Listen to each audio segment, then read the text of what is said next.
Your thoughts on the scrimmage today? It looked pretty physical from the outside looking in. What are your thoughts? Yeah, I think, offense got off to a very, very good start. We're pleased. We've got a fifth-year quarterback who's played for all 4 years of his career and has gotten better and better. And, that's an advantage, Stony Brook. And I look at that as one of the reasons why we've been able to get out of these scrimmages off to good starts. And I think our defense is practicing against a very good quarterback every day. I think there was balance by the end of the scrimmage, and that's what I look for as the head coach once again. Yeah. It can't just be offense, it can't be defense, it needs to be balanced. I think there was balance. I think there were wins on both sides of the field, and I think that's important. Nice. So, watching the scrimmage, we saw a lot of movement with the defensive line. Lots of guys rotating in, rotating out. How's that advantage for you going up against other teams where they might not rotate? They might keep the same 4 guys on the field. Yeah, philosophically, we've always tried to create depth that way.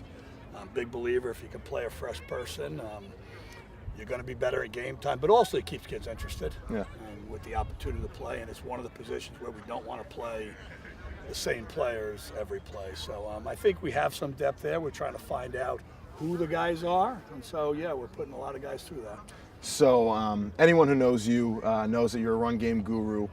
We did lose NFL prospect Stacy Bedell, but how exciting is it to still have people like Jordan Gowans and Donnie Leotine in the backfield? Yeah, you saw that today. Physical runners.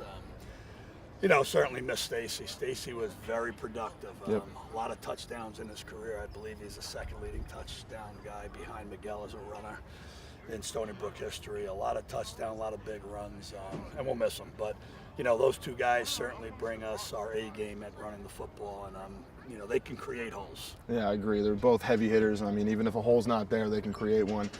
So last thing, you're going into the final week of spring ball. What do you hope to get accomplished in this last week before the spring game?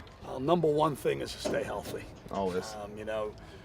The tension about spring ball is you want to get better, but you want every player to be ready for September 1st, and so we want to stay away from injuries next week. And that's just part of the game, but you keep your fingers crossed for that. And if you normally play hard, you normally stay away from that. I'd like to see us get better some of the situational football, the third downs on both sides.